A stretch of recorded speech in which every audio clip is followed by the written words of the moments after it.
स्वागत है। ऐसा वैष्णव सदाचार हमने पिछले हफ्ते में उसके इंट्रोडक्शन से शुरू किए थे। अभी हम मंगलाचरण पाठ करेंगे। ओम ज्ञानतिमिरन्धस्य ज्ञानाञ्जनशलाकया चक्षुरुन्मिलितं येन तस्मै श्रीगुरवे नमः। श्रीचैतन्यमनोभीष्टं स्थापितं येन भूतले स्वयं रूपं कदा मह्यं ददाति प्रदान्तितं। वन्देऽहं श्रीगुरो श्रीयुतापदकमलं श्रीगुरो वैष्णवां च श्रीरूपं साग्रजातं सहगना रघुनाथं वितं तं च जीवम् सायुतं सावधूतं परिजनासहितं कृष्णचैतन्यदेवं श्रीराधा कृष्णपदा सहगना ललिता श्रीविशाखाशिनं च। नमो विष्णुपदाय कृष्णपृष्ठाय भूतले श्रीमते भक्तिवेदान्त स्वामिनिति नामिने। नमस्ते सरस्वती देवे गौरवाणी प्रचारिणे निर्विशेष शून्यवादी पाश्चात्यदेशतारिणे। नमो महाभजन्याय कृष्णप्रेमप्रदायते कृष्णाय कृष्णचैतन्य नामिने गौरसुषे नमः। हे कृष्णा करुणा सिंधु दीनबन्धो जगत्पते गोपेश गोपिका कान्त राधा कान्त नमस्तुते। तप्त कंचन गौरांगी राधे वृंदावनेश्वरी वृषभानुसुते देवी प्रणमामि हरिप्रिये। दंशाकल्पतरुश्च कृपा सिन्धु एव च पतितानां पावनेभ्यो वैष्णवेभ्यो नमो नमः। जय श्री कृष्ण चैतन्य प्रभु नित्यानंद श्री अद्वैत गदाधर श्रीवासादि गौरभक्तवृंद। हरे कृष्णा कृष्णा कृष्णा हरे हरे हरे राम राम राम राम हरे हरे। मुखं करोति वाचालं भङ्गं लङ्घयते गिरिं यत्कृपातमहं वन्दे श्रीगुरुदीनतारिणं परमानन्दमाधवं श्रीकृष्णचैतन्य ईश्वरम्। हरे कृष्णा।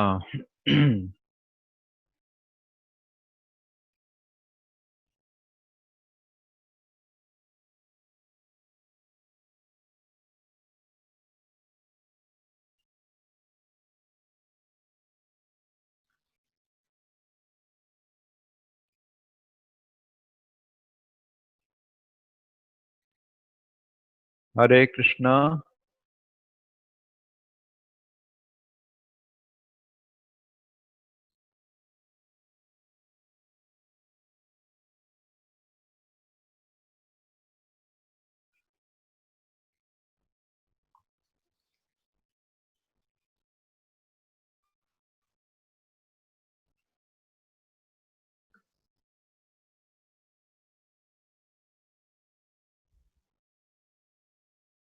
एक मिनट, मेरे को थोड़ा सा लाइट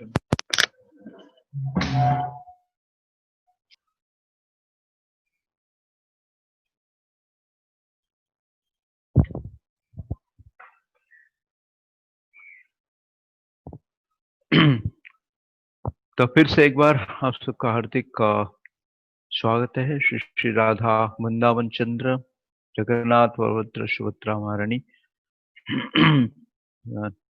निताई गौर सुंदर वेंकटेश्वर बालाजी जगत गुरु श्री प्रभुपाद आपके ऊपर असीम कृपा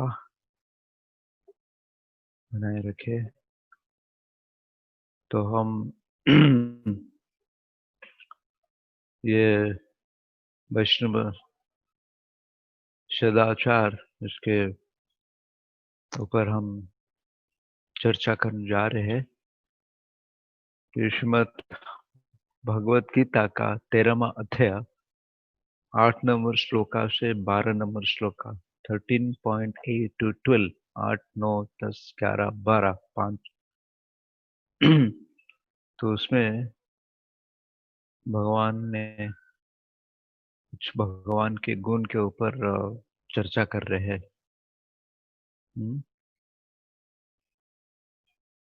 उसमें पहला जो श्लोक में बताया गया, अमानित्वम अदम्भितम अहिंसा क्षान्तिर आर्जवम आचार्य उपासनम शौचम स्थैर्यम आत्मविनिग्रह इंद्रियेषु वैराग्यम अहंकार एव च जन्म मृत्यु जरा व्याधि दुख दोषो अनुदोषनम आसक्ति अनाभिसंगः पुत्रदारा गृहादिषु नित्यं च समचित्तम इष्टानिष्ट अपतिस्सुः मयि चान्ययोगेन भक्तिरव्यभिचारिणी विविक्तदेशसेवि त्वम् आर्तिर्जनसमाधिषु अध्यात्मज्ञान नित्यतम तत्त्वज्ञानार्थदर्शनम् एताजन्म इति प्रोक्तम् अज्ञानम यद अतो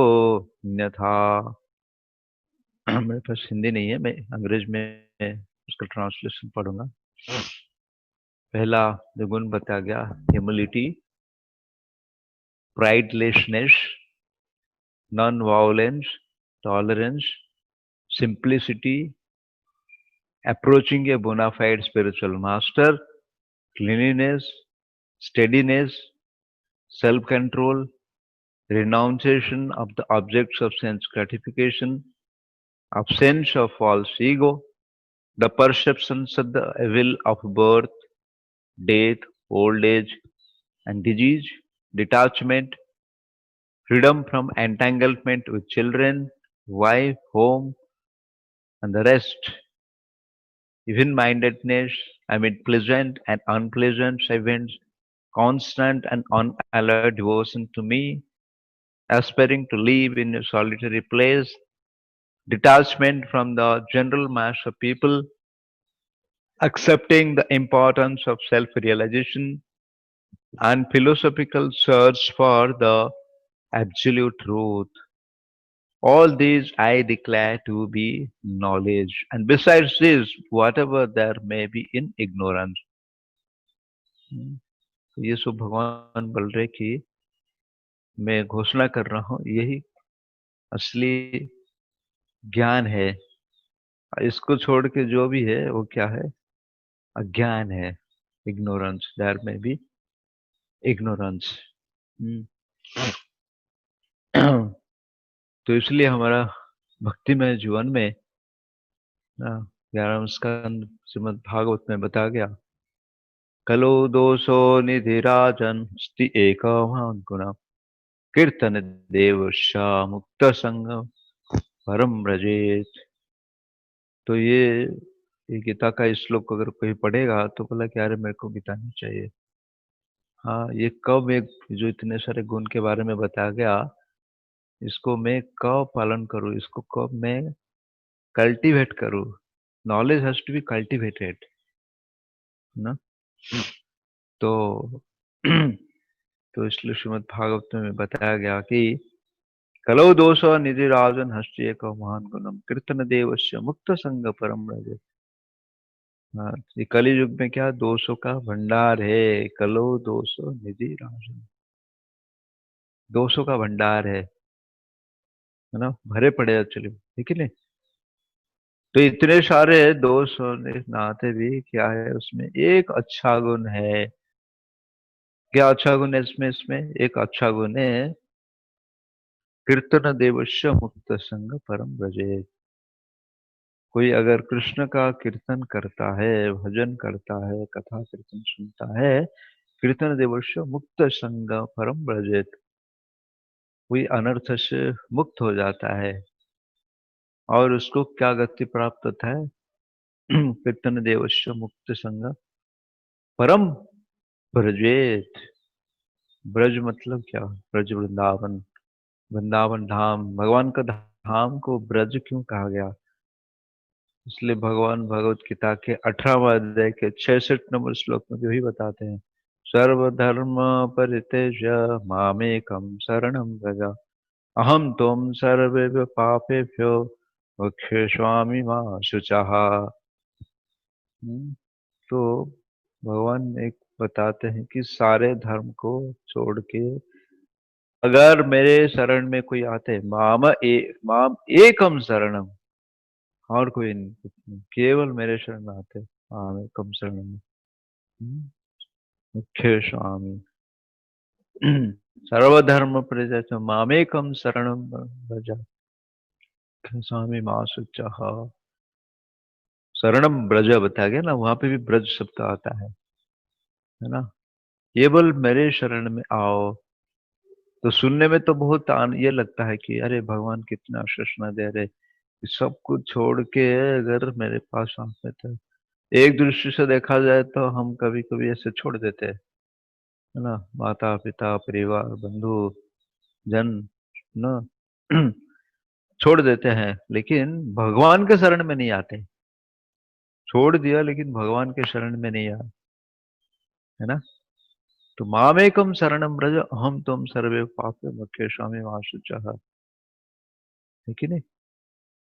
तो भगवान जो एकमात्र है, जो हम सभी को, क्योंकि हम सभी के पिता है, हम जो प्रजापिता, हम जो प्रजापिता, मम मंच जीव लोके जीव होते सनातन।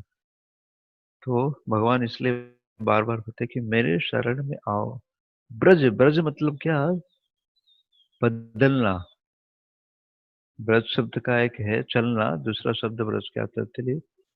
मतलब एक जगह से दूसरे जगह जाना, मतलब बदलते रहने का, है ना।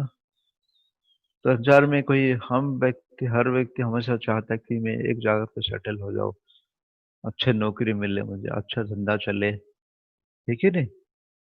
लेकिन भगवान के शरण में जाते हैं, इसलिए भगवान ब्रजवासी को, पहले तो नंदगांव में थे, नंदगांव से फिर गोकुल आए, गोकुल से फिर जब राक्षस का उपद्रव हुई तो फिर से उन्होंने वृंदावन आए, वृंदावन में करीब 3 साल रुके, फिर वृंदावन से फिर गए नंदगांव आए। तो चलते रहते हैं उनके, मन बदलना, लेकिन नहीं। तो इससे भगवान हमको ये सिखा चाहता है कि ये जो सुख दुख है या भगवान के शरण में जो आते हैं, है ना, हर चीज को हमको सहन करना पड़ता है।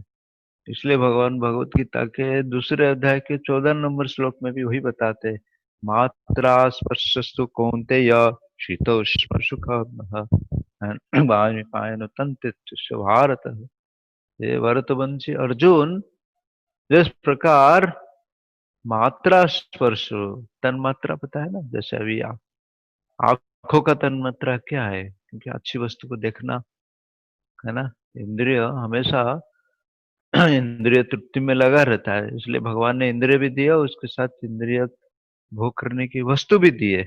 आंख दिए, कान दिए मतलब अच्छे सुनना, नाक दिए मतलब किसी वस्तु का ग्रहण करना सुनना, जीभा दिए था अच्छे अच्छे वस्तु को क्या करने, चखना, है ना। त्वचा दिए मतलब कुछ मुलायम कुछ स्पर्श करना, है ना। तो तन मात्रा, तो ये साधारण चीज, तो हम आकर्षित होते हैं। तो ये स्वाभाविक है, क्योंकि भगवान ने बताते, मात्रा स्पर्श, स्पर्श आता है, इंद्रिय इंद्रिय वस्तु के स्पर्श में आता है, तो ये स्वाभाविक है एक्चुअली कि वो उसके प्रति आसक्ति हो जाता है। मात्रा स्पर्श को शीत उष्मा, है ना, शीत और उष्मा, ठंडी और गर्मी, ठंडी आता है चले जाता है, फिर गर्मी आता है फिर चले जाता है।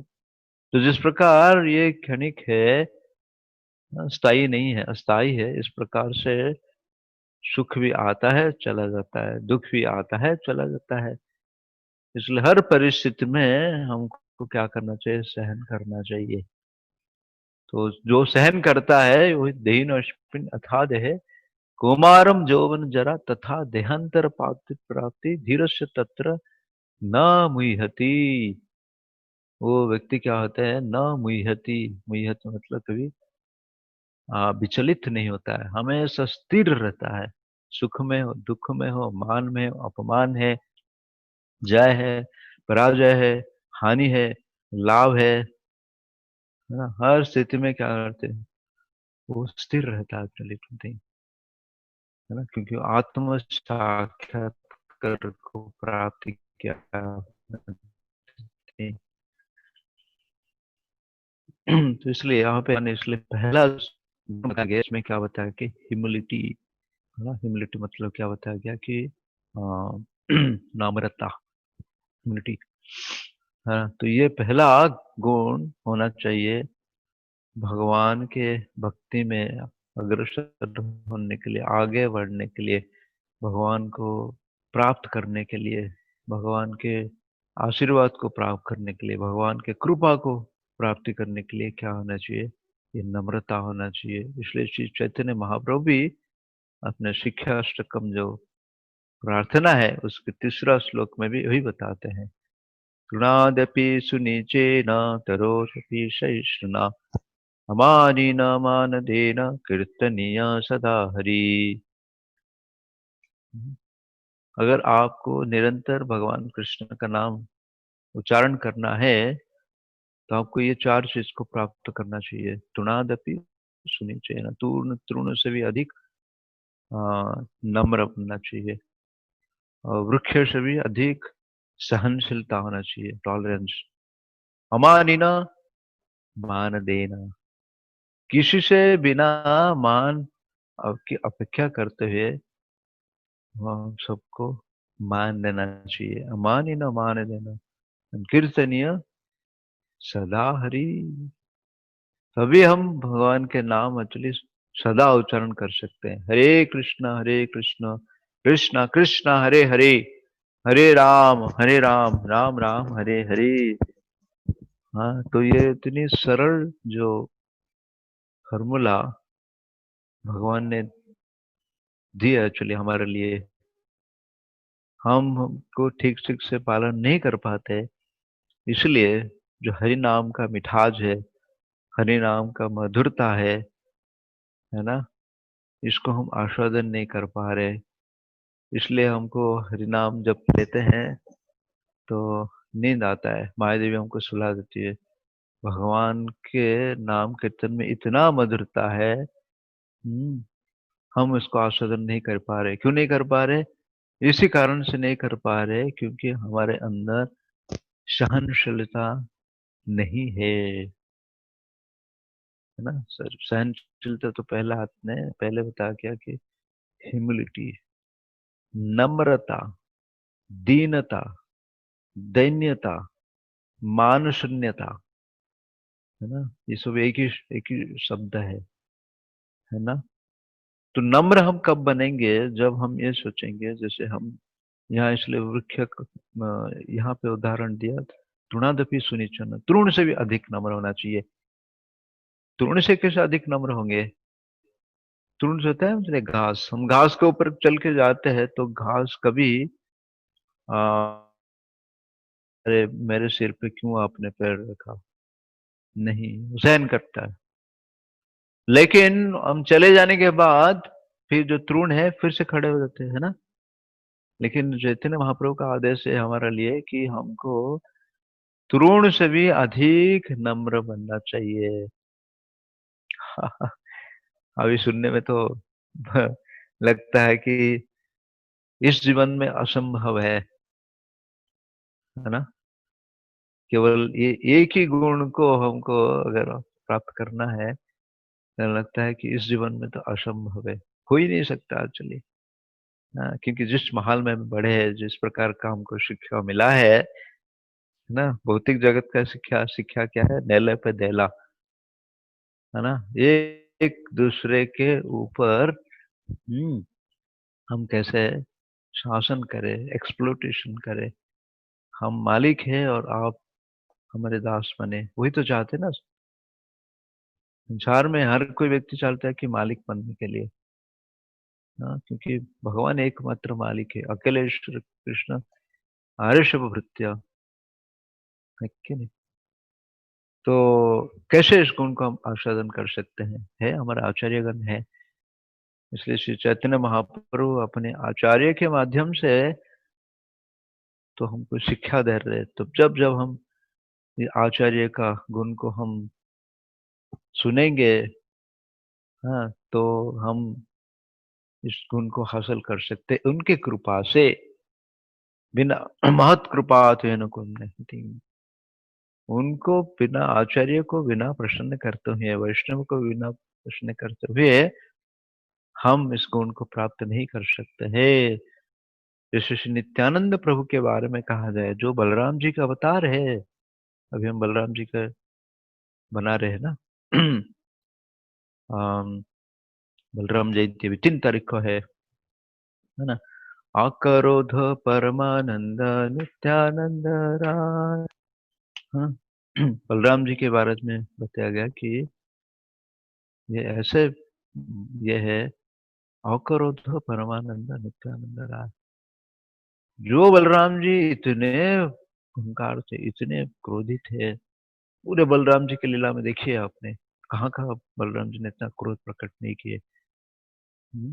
पूरे, जब हस्तिनापुर को, हाँ, बलराम जी ने अपने हल के द्वारा, हाँ, पूरा अपने समुद्र के अंदर डालने के लिए थे। यमुना देवी को भी भगवान ने, बलराम जी ने खींच लिए हल के द्वारा। इसलिए आज भी वृंदावन में जाएंगे, देखेंगे कि वहां पे यमुना कई भाग में विभाजित है, मतलब बहुत सारे ब्रांचेस हो गए। क्योंकि बलराम जी का इस प्रकार से ये था, भगवान की सेवा करने के लिए आए थे तो उनको सहन नहीं होता था, है ना। लेकिन वही बलराम जब नित्यानंद प्रभु के कृपा होते आए, मार खाए प्रेम थे। ऐसा कोई व्यक्ति होगा कि आपको उसको मारने के बाद वो व्यक्ति आपको प्रेम देगा? ऐसा कोई होगा?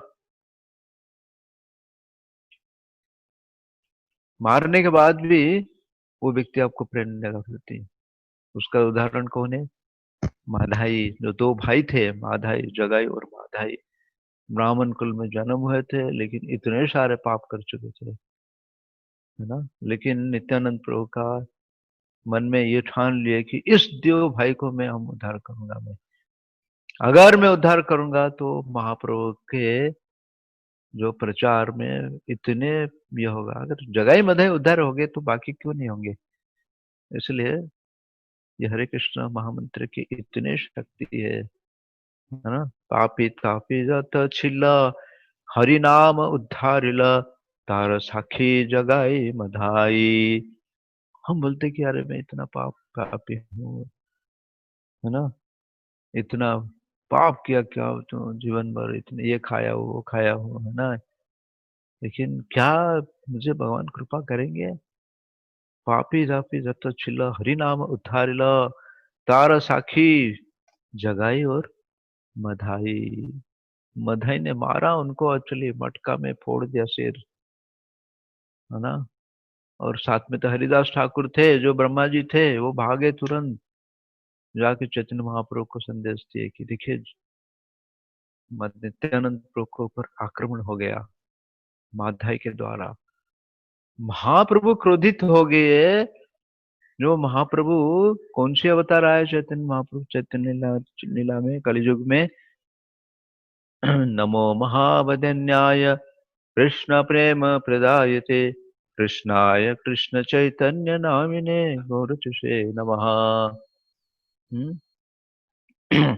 श्री कृष्ण चैतन्य प्रभु दया करो मोहे, तुम बिना के दयालु जगत संसारी, मौसमा पतिता प्रभु न पाइबे आर।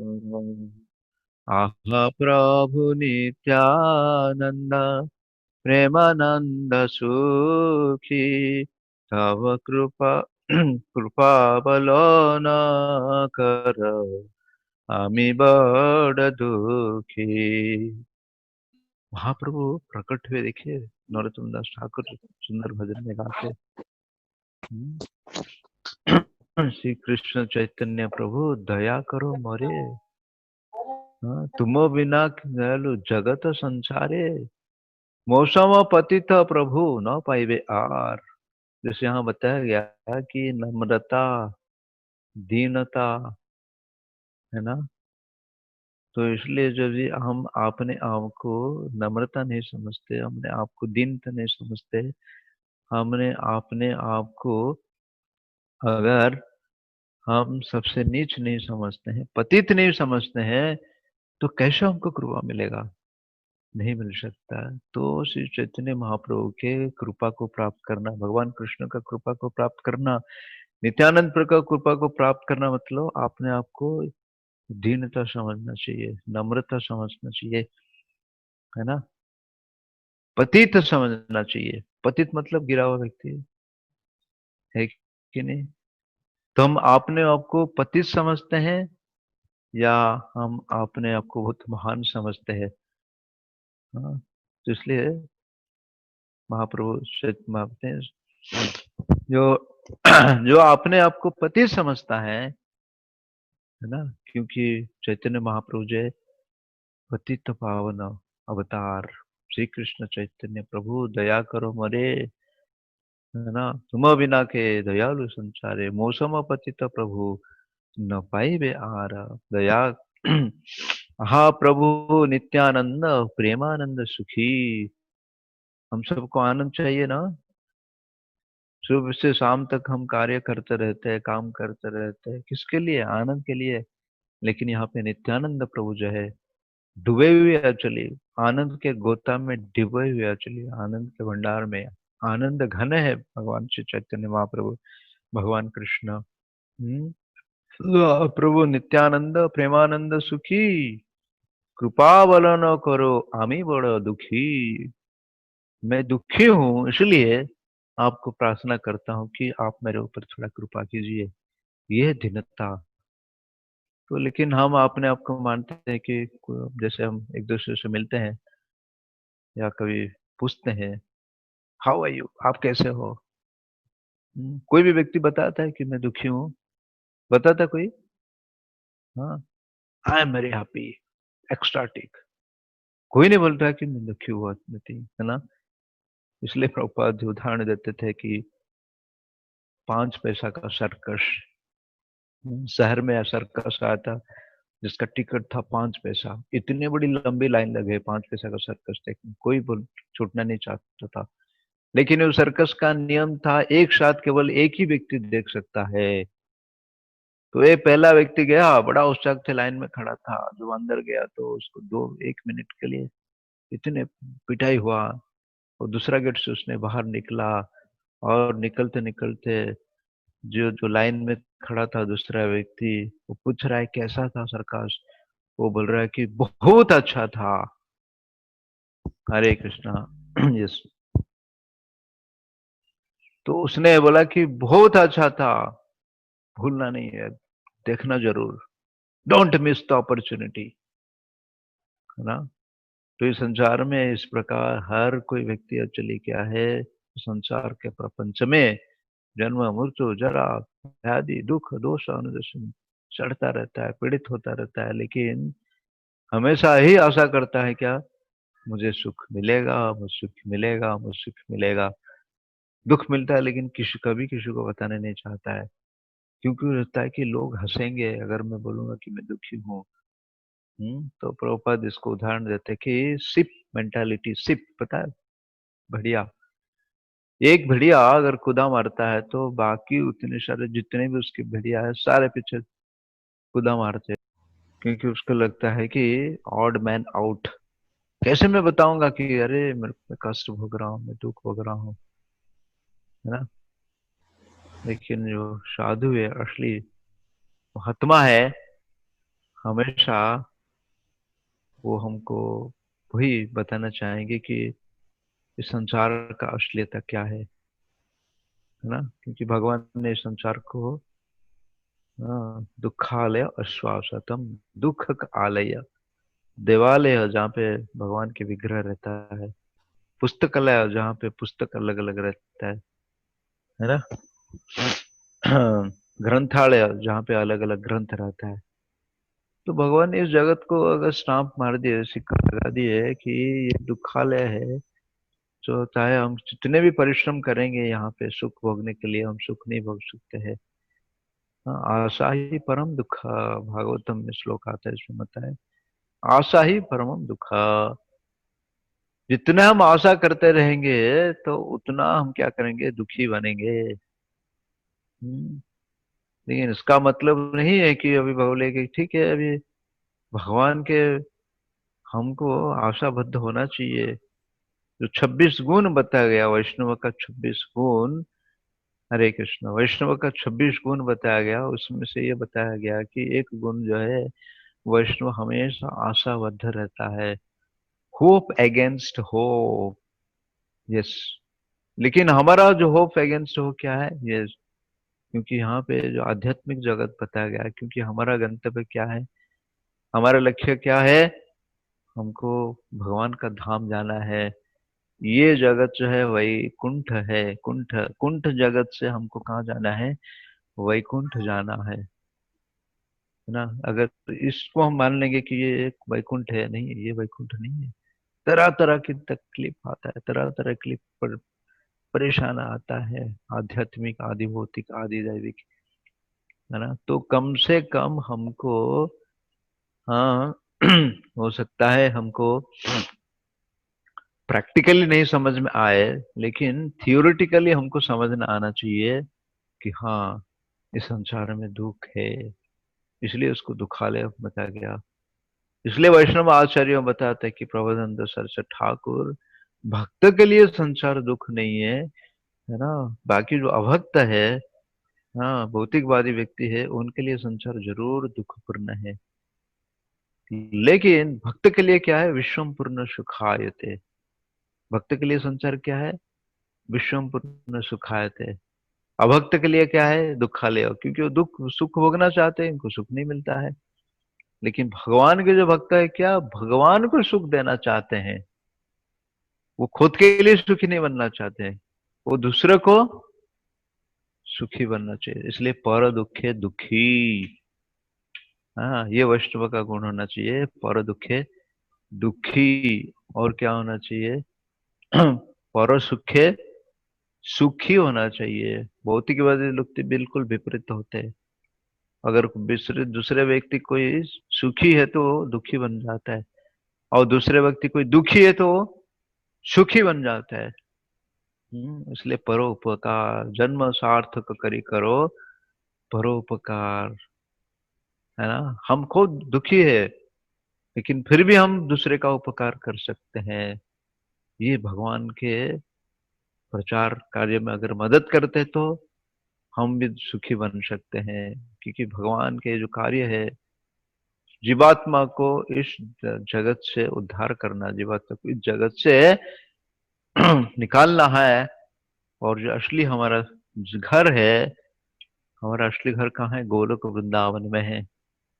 इस घर को प्राप्त करना हमारा ये होना चाहिए, लक्ष्य होना चाहिए। लेकिन हम यहीं पे आसक्ति हो जाते हैं, घर गृहस्थी में आसक्ति होता है, परिवार में आसक्ति हो जाए, कंपनी में आसक्ति हो जाते हैं, है ना, पैसा में आसक्ति हो जाता है, वही हमारा दुख का कारण होता है। तो इसलिए यहाँ बताया गया कि दीनता, दैन्यता, है ना, दीनता दैन्यता। हाँ, इसलिए भक्त को क्या होना चाहिए, भक्त का गुण क्या होना चाहिए, मधुमक्खी तरह होना चाहिए।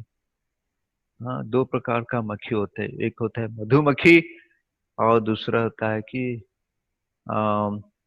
हाउस फ्लाई, जो साधारण मक्खी।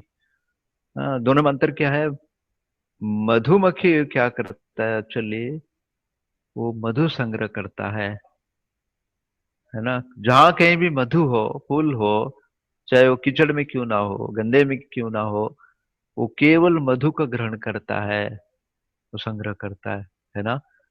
लेकिन जो दूसरे प्रकार का मक्खी है, वो मक्खी क्या करता है ना, अच्छे जगह को भी वो गंदे के कर देता है ना।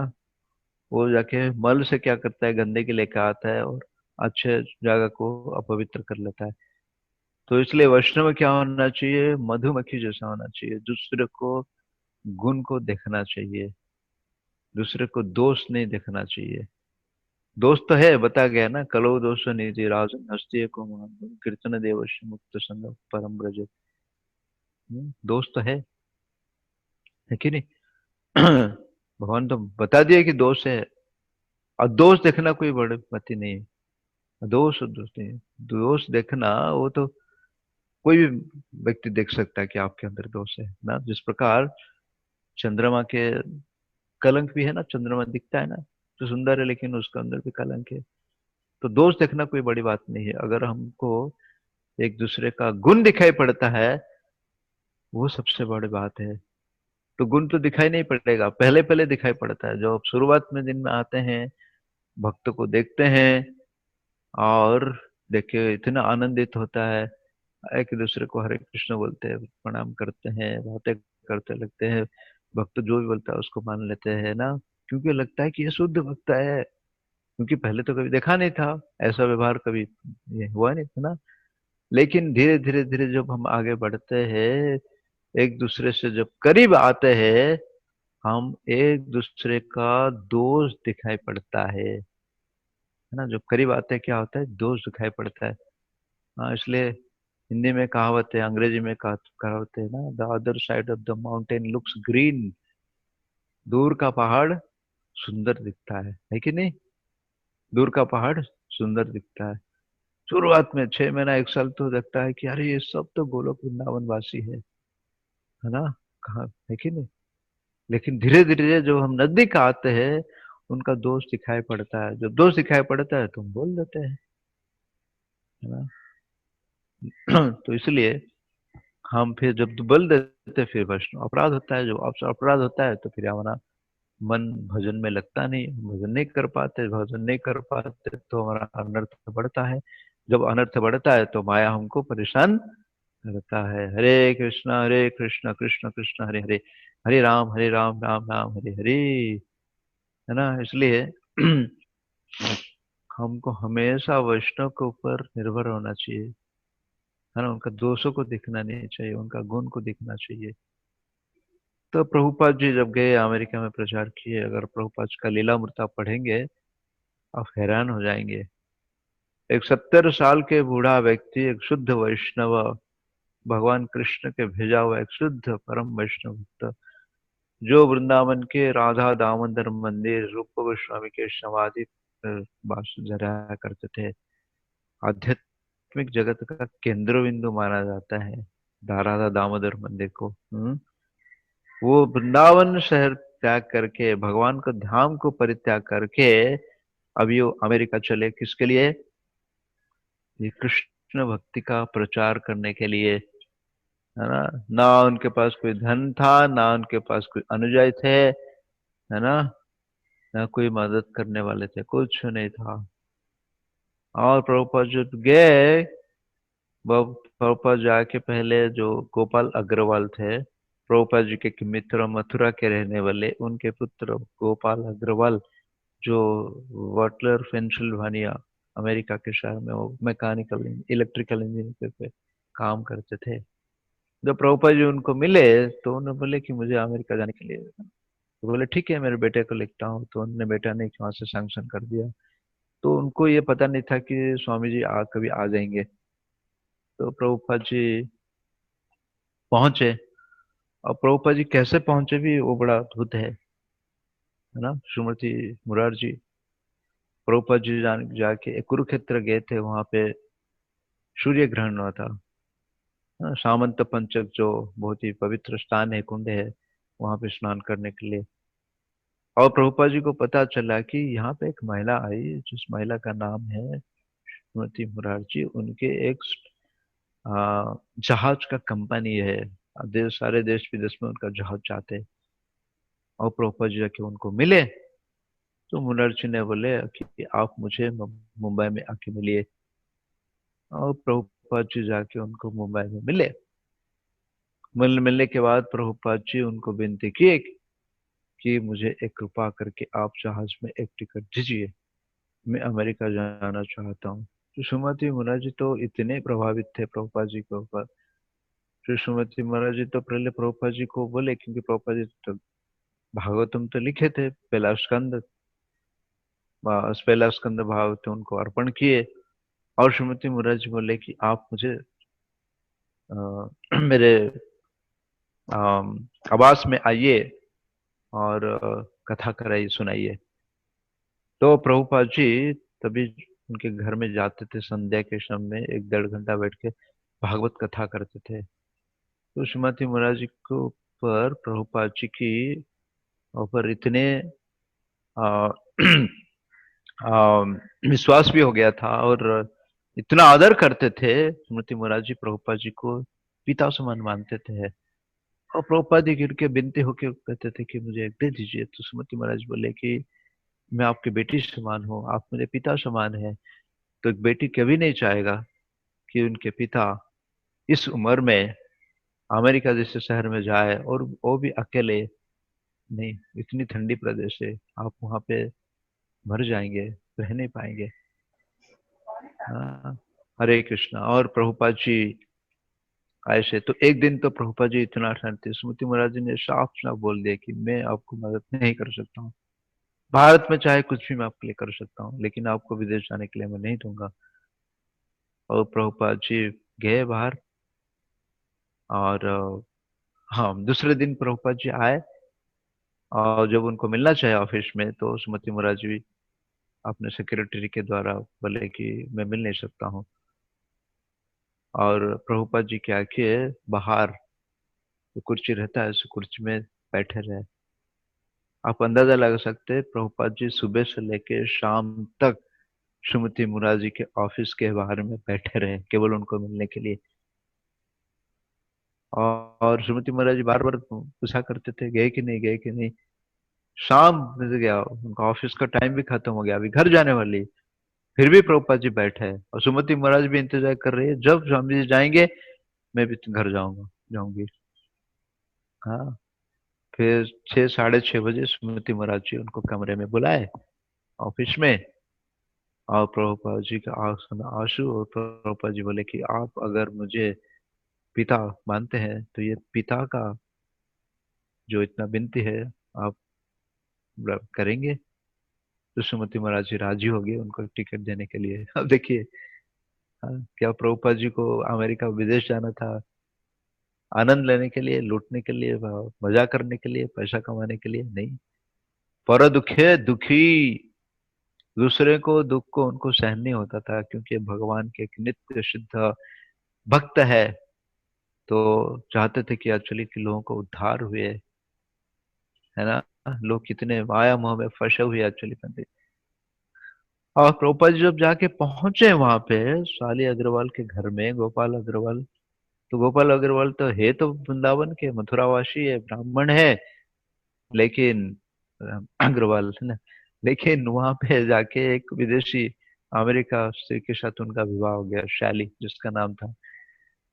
और उसके लिए तो प्रभुपाद जी का जो वेशभूषा था, प्रभुपाद जी का ये था, उनको इतना अजीब लग रहा था। लेकिन फिर भी प्रभुपाद जी उनके घर में रहने लगे 1 महीना तक। और वो कभी भी कुछ गलती हो जाता, कुछ ये हो जाता था, तो जैसे हम बोलते हैं कि डोंट माइंड, तो प्रभुपाद जी कहने लगते थे कि think nothing of it, think nothing of it, actually don't mind, don't mind. 1 महीना तक प्रभुपाद जी सहन किए, देखिए। और 1 महीने के बाद फिर वो चले गए YMCA, young man Christian association, वहां पे रहने लगे। वो गोपाल अग्रवाल जी ने उनका व्यवस्था किए थे। तो प्रभुपाद जी को क्या नहीं सहन करना पड़ा, देखिए। इस कृष्ण भक्त को, शुद्ध भक्त के जीवन में देखिए, भगवान कितने प्रकार का तकलीफ देते हैं, कितने प्रकार का कष्ट देते हैं, कितने प्रकार का लांछना देते हैं। केवल हरे कृष्ण। बोल मैं कहा जानू यार हरे मैं। हरे कृष्णा। हाँ, थैंक यू नेत्रपाल जी।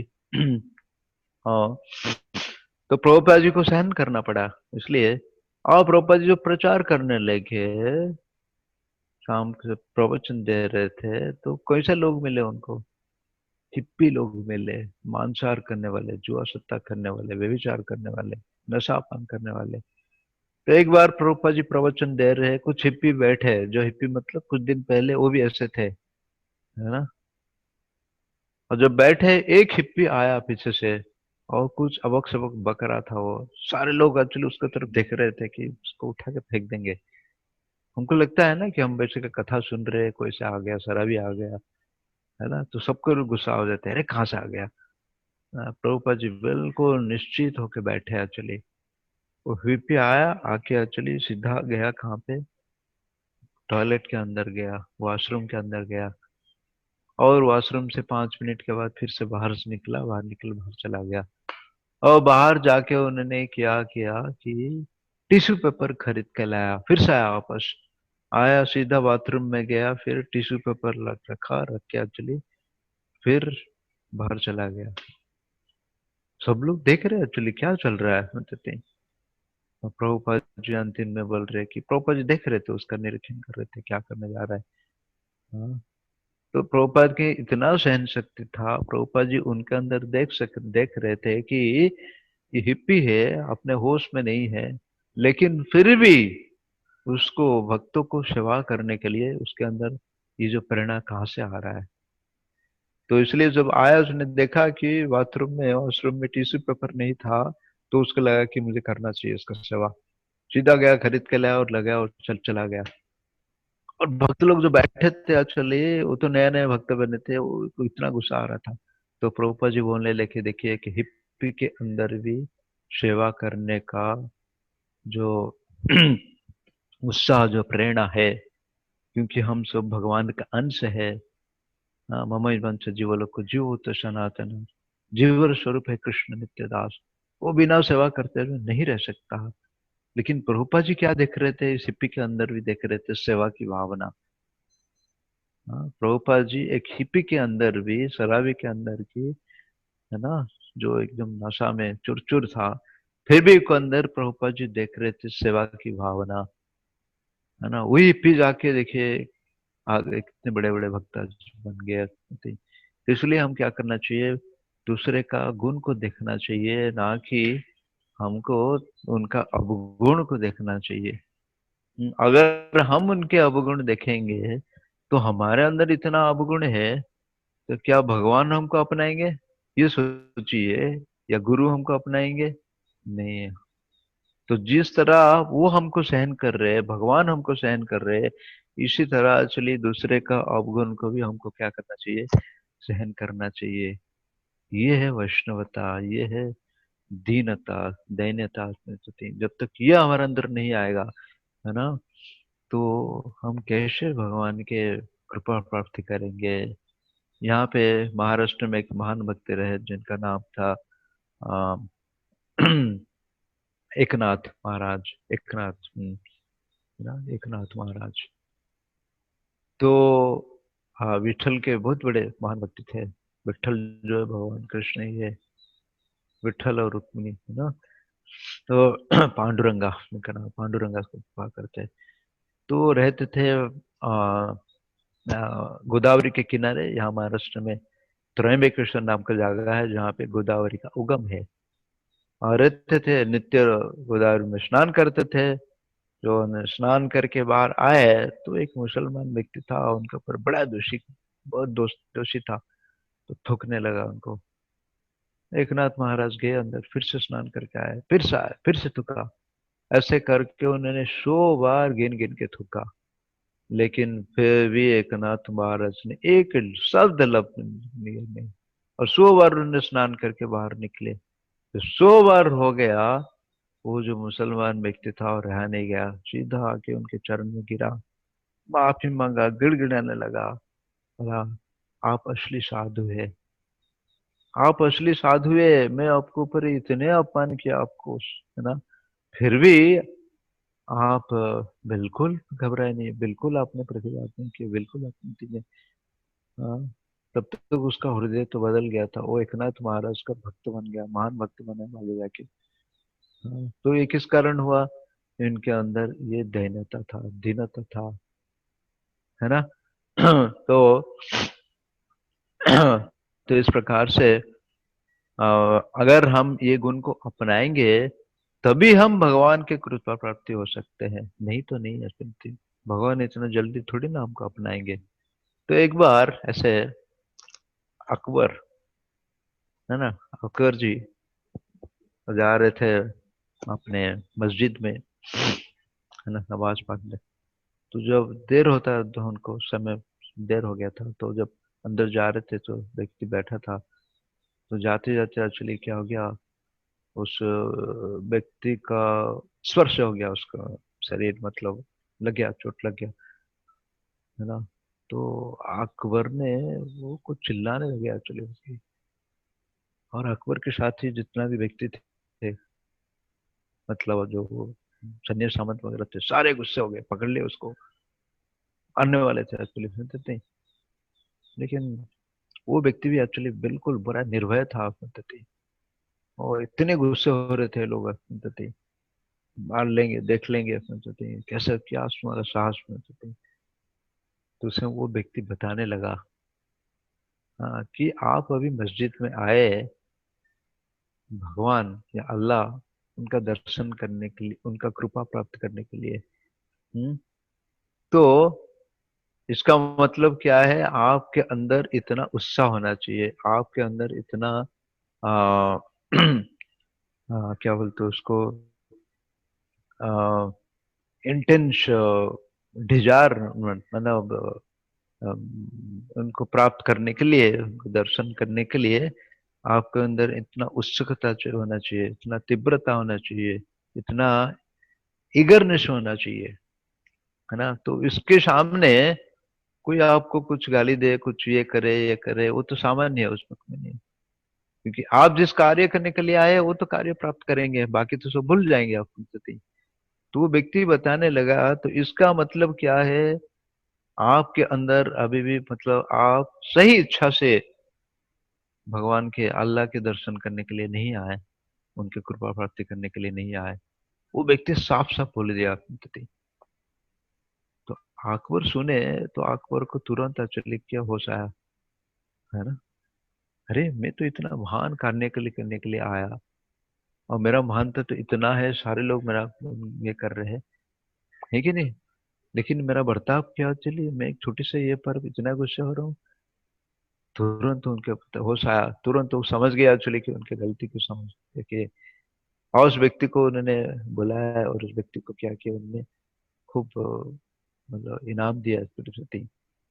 हाँ, तो ही असलियता है कि हम जब मंदिर में जाते हैं, भगवान के दरबार में जाते हैं, भगवान के पास जाते हैं, भगवान का कीर्तन करते हैं, भक्तों से मिलते हैं, तो हमारा जो भावना वो क्या होना चाहिए, सही होना चाहिए, है ना। हमारा जो इच्छा सही होना चाहिए कि मैं भगवान का कृपा प्राप्त करना चाहता हूँ, भक्तों का कृपा करने चाहता हूँ, उनसे मैं कुछ भगवान के बारे में सुनना चाहता हूँ। ये भावना होना चाहिए। जब तक ये हमारे अंदर ये भावना नहीं है, हमारे कुछ अहंकार की भावना है। अभी अकबर को क्या लगता था कि मैं राजा हूँ, सब लोग मेरे को झुकना चाहिए, सब लोग मेरे पास आना चाहिए, सब लोग मेरा बात सुनना चाहिए, ये भावना से जा रहे थे ना। हाँ, तो अगर देखो ये भावना से जो कोई जाता है, भगवान के मंदिर में जाता है, तो भगवान उसके ऊपर कृपा करेंगे, भगवान को प्राप्त कर सकते हैं। इसका मतलब उनके अंदर क्या है? दीनता नहीं है। तो इसलिए बड़े बड़े साधु जो संत महात्मा है, उनके अंदर ये गुण दिखाई पड़ता है। जब तक ये, क्योंकि ये भक्ति का शुरुआत है, दयनीय आत्मनिवेदन, दीनता, है ना, अपने आप को नम्रता समझ चलिए, मैं कुछ, मुझे कुछ पता नहीं है, मैं कुछ नहीं जानता हूँ, है ना। ये भावना जब हमारे अंदर आएगा तभी तो हम भगवान को आकर्षित करते हैं, कर सकते हैं ना, है ना। जैसे पानी का प्रभाव ऊपर से नीचे होता है, नीचे से ऊपर नहीं जाता है ना, हमेशा ऊपर से नीचे पानी गिरता है। अगर हम अपने को सोचेंगे कि एक्चुअली मैं ऊपर हूँ, है ना, तो पानी का प्रभाव कैसा होगा? नहीं होगा एक्चुअली। हम अगर आपको ना ऐसे सोचेंगे कि मैं नीच हूँ, है ना, मुझे कुछ आता नहीं, मुझे कुछ पता नहीं है, तभी तो हम कृपा को प्राप्ति होंगे, नहीं तो कृपा मिलेगा लेकिन इतनी नहीं। हाँ, जिस प्रकार का एक बार गर्मी के दिन हम पानी, मटका का पानी अच्छा लगता है ना, सूर्य का पानी अच्छा लगता है ना, तो मटका था, मटका पर ढाकन था, और लोग आते थे एक्चुअली इस मटका से पानी पी के एक्चुअली आप बहुत संतुष्टि, उनका प्यास बुझ जाता था, बड़ा आनंद महसूस करते थे। कितने हजारों लाखों लोग आए उसको पानी पीते रहे, है ना। तो ये मटका के ऊपर जो ढाकन बैठा था, वो ढाकन एक बार पूछने लगा कि आप तो हजारों लाखों लोग को पानी पिला रहे हो, उनका प्यास बुझा रहे हो, लेकिन मैं आपका सबसे नजदीक बैठा हूँ, लेकिन मुझे एक बार भी आपने पानी नहीं पिलाया। हरे कृष्णा। तो मटका बोलने लगा कि अरे हाँ हाँ, मैं तो सबको पानी पिला रहा हूँ, जो प्यासी है मेरे पास आते हैं उनका प्यास बुझा देता हूँ, लेकिन आप मेरे ऊपर बैठे हो, सर के ऊपर बैठे हो, जब नीचे तो आओ। हम्म, ढक्कन कहाँ पे बैठा है? मटका के सर के ऊपर बैठा है ना, नीचे जब तक नहीं आएगा तो कैसा होगा सोचते हैं। तो इस प्रकार से हमारे अंदर जो अहंकार है ना, जिस सब जब तक हम इस अहंकार को त्याग नहीं करेंगे, है ना, तुम भगवान का कृपा को कैसे प्राप्त कर सकते हैं? एक बार एक जो समुद्र में एक नाव जा रहा था, बहुत बड़ा जहाज था, थे ना, और फिर आपको पता है कि समुद्र के जो किनारे में, जहाँ पे छोटा छोटा बंदर हुआ करता है, जिसको अंग्रेज में पोर्ट बोलते हैं, है ना, छोटा बड़ा होते हैं, और हर पोर्ट के किनारे में एक लाइट हाउस रहता है। जो रात को क्या करता है, वो मतलब दूर दूर में जहाज जाता है ना, तो उनको मदद करने के लिए लाइट हाउस हुआ करता था, है ना। अभी भी आप जाएंगे, पुरी में जाएंगे, विशाखापट्टनम, जहाँ पे भी समुद्र है, वहाँ पे बड़े बड़े लाइट हाउस है ना। तो एक बार समुद्र में जा रहा था, तो बहुत बड़ा तूफान आया, और वो जहाज जो है अपना दिशा भूल गया एक्चुअली, कहाँ जा रहे कैसे में थे। और फिर उनको क्या पड़ा कि दिखाई दिया कि दूर से एक लाइट दिखाई पड़ रही है ना। और फिर उन्होंने क्या किया कि, तो उनको लगा कि अरे ये कोई दूसरा जहाज है, और जो वायरलेस के माध्यम से उनका वार्तालाप हुआ, वायरलेस के माध्यम से, और वो उसको बोल रहे कि जो जो जिसको समझ रहे कि दूसरा जहाज है, कि उसका भी लाइट आ रहा था, रात से में था, दिखाई नहीं पड़ रहा था, और वो ये इतनी गति में इस दिशा में आ रहे थे, और बिल्कुल नजदीक हो रहे थे, और फिर उसको बोल रहे थे कि अरे, तो उसको लगा कि दूसरा जहाज है, तो उसको बोल रहे कि तुम मेरा रास्ता से हट जाओ, मुझे रास्ता दे दो, नहीं तो टकरा जाएगा। लेकिन वो क्या था, वो एक लाइट हाउस था। लाइट हाउस क्या होता है? फिक्स होता है, वो तो घूमने वाला नहीं ना, वो तो वो फिक्स होता है ना। जहाज अपने घूमता है, लेकिन लाइट हाउस तो फिक्स होता है। लेकिन उसको गलत फहमी हो गया कि ये लाइट हाउस, ये क्या है, जहाज है। ये बार बार बोल रहा है कि वहां से मैसेज आ रहा है कि अरे मैं लाइट हाउस हूँ, मैं जा नहीं सकता, मैं इधर फिक्स हूँ, आप अपना दशा बदलाइए।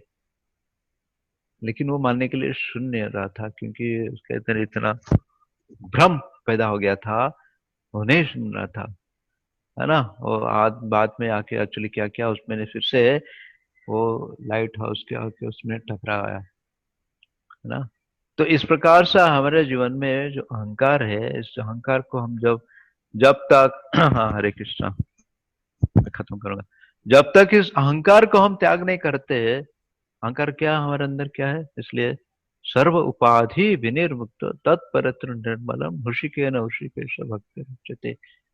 ये अहंकार जो है कि मैं, हाँ, पुरुष हूँ, मैं स्त्री हूँ, मैं डॉक्टर हूँ, मैं चार्टर्ड, मैं इंजीनियर हूँ, मैं मोटा हूँ, मैं छोटा हूँ, मैं करोड़पति हूँ, मैं उद्योगपति हूँ, मैं ब्राह्मण हूँ, मैं क्षत्रिय हूँ, वैश्य हूँ, शूद्र हूँ, मैं ब्रह्मचारी हूँ, गृहस्थ हूँ, वानप्रस्थ हूँ, सन्यास हूँ, है ना। ना हम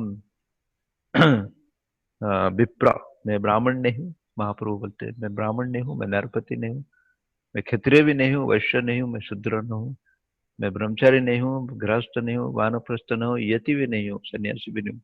फिर है कौन मैं? मेरा असली परिचय क्या है? गोपी भरत्यो पद कमल दास दास दास दास दास दास अनुदास दासस्सी। हाँ, इसलिए भक्ति सिद्धांत श्री ठाकुर जो श्रील प्रभुपाद जी के गुरु हुआ करते थे, सिंह गुरु, जब के उनका आते आते थे उनको प्रणाम करते थे तो भक्ति ठाकुर बोलते कि दासश्री। हाँ, बोलते कि मैं आपका दास हूँ, मुझे आज्ञा दीजिए, क्या सेवा कर सकता हूँ बताइए। तो इस प्रकार हम एक दूसरे से मिलते हैं, है ना, प्रणाम तो जरूर करते हैं। वांछा कल्पतरुश्च कृपा सिंधु एव च पतितानां पावनेव वैष्णवेभ्यो नमो नमः। वो मैकेनिकल बोलते हैं, लेकिन ये भावना हमारा नहीं रहती, इसलिए कृष्ण भावना संग, प्रभुपाद जी ने संघ का नाम क्या दिया, कृष्ण भावना संग, है ना। तो जब तक हमारे अंदर ये भावना नहीं आएगा, भावना को प्रकट नहीं करते, इसलिए भाव भक्ति, प्रेम भक्ति, है ना। भक्ति का अलग अलग सोपान है, भाव भक्ति, प्रेम भक्ति। ये भाव भक्ति, ये प्रेम भक्ति को श्रीमंत श्री चैतन्य महाप्रभु प्रदान करने के लिए आए। अनार्पित चिराचरितम, है ना, उज्जवल उन्नत रस। ये बहुत उज्जवल रस है, बहुत उन्नत रस है। हाँ, ये जो रस है, माधुर्य रस है, श्रृंगार रस है कि नहीं। इस रस को देने के लिए श्री चैतन्य महाप्रभु आए। तो जिस भक्ति, जिस परंपरा में भक्ति कर रहे हैं, ये कोई इतना आसान नहीं, इसमें कोई साधारण नहीं है इसको प्राप्त करने के लिए, है ना। तो इसलिए जो वैष्णव के, हमको प्रिय बनने के लिए, वैष्णव विष्णु जन के प्रिय बनने के लिए, वैष्णव जन का प्रिय बनने के लिए हमको क्या करना चाहिए, उनका सेवा करना चाहिए, है ना। इसलिए जब तुलसी महारानी का गाते हैं, तुलसी पूजा करते हैं, इसलिए हम गाते हैं ना, तुलसी कृष्ण प्रेयसी नमो नमः, है कि नहीं। तो इसमें जो पद आते हैं ना, सेवा अधिकार दिए करो निज दासी, है ना, सेवा अधिकार दिए करो निज दासी, सेवा का अधिकार मुझे दीजिए। हरे कृष्ण महामंत्र जो हम गाते हैं तो उसमें भी हम मांगते हैं कि कृपा करके हे राधा रानी, जो आप कृष्ण के इतने प्रिय है, मुझे कृपा करके आपकी सेवा में लगाइए, आपकी सेवा में लगाइए। लेकिन जो सेवा मिलता है तो मेरे पास समय नहीं है, या हम सेवा करते तो मन नहीं लगता है ना। भगवान के सेवा में हमको मन नहीं लग रहा है, तो माया हमको क्या करेंगे, माया तो 365 दिन हमको सेवा में लगा रही है कि नहीं। जो हम भगवान का सेवा करेंगे तो माया के सेवा से छुटकारा मिल जाए, माया देवी हमको सैल्यूट मारेगी। जब हम भगवान का सेवा नहीं करेंगे, भक्तों को सेवा नहीं करेंगे, माया का सेवा में रहेंगे। इसलिए नरोत्तम दास ठाकुर भी सुंदर प्रार्थना गाते हैं ना। हाँ, आर कवे निताई चांद करुणा हईवे, संसार वासना मर तुच्छ हवे, गौरांग बलिते हवे, पुलक शरीर, हरि हरि बोलिते नयने भवे निरा। आर कवे निताई चांद करुणा हईवे, संसार वासना मोर तुच्छ हवे, বিষয় ছাড়িয়া হবে শুদ্ধ হবে মানা, জীব श्री वृंदावन धाम। आपको वृंदावन भक्ति कुटीर में जाना है, तो विषय को त्याग करना चाहिए, है ना। हरे कृष्णा। तो ये जो दीनता है ये बहुत ही, है ना, ये दीनता मतलब ये भक्ति का बहान है, भक्ति देवी का बहान है एक्चुअली, भक्ति माता भक्ति देवी का ये बहान है ना। हर जो जितने देवता है देवी है, सबका एक वाहन रहता है। हमारे पास भी एक एक वाहन है, जिसके पास टू व्हीलर्स है, फोर व्हीलर है, फोर व्हीलर में भी अलग अलग मॉडल्स है। तो भक्ति का जो वाहन है वो क्या है, दीनता, नम्रता, ये मुझे कुछ भी नहीं आता है। इसलिए चैतन्य महाप्रभु बताया करते थे कि गुरु मरो मूर्ख देखी शासन करिला, गुरु मरो मूर्ख देखी शासन करिला। वेदांत अठन नहीं अधिक अधिकार। बोले कि आप ना मूर्ख हो, आपको वेद पढ़ने में कोई अधिकार नहीं है, अधिकार नहीं, आपका क्वालिफिकेशन नहीं है। तो केवल आप ही हरे कृष्ण महामंत्र जप कर सकते हैं। हरे कृष्ण कृष्ण कृष्ण हरे हरे, हरे राम राम राम हरे हरे। तो इसलिए हमको क्या करना चाहिए भक्त का। हरे कृष्ण। नेत्रपाल सिंह जी, हरे कृष्ण। हम्म। हरे कृष्ण। तो इसलिए भक्त का गुण को दिखना चाहिए मधुमक्खी जैसे, नहीं तो हम मक्खी जैसे नहीं बनती। तो इस प्रकार से हम एक दूसरे से आदर से, प्रेम से, है ना, हमारा बर्ताव होना चाहिए। हरे कृष्णा कृष्ण कृष्ण हरे हरे, हरे राम राम राम हरे हरे।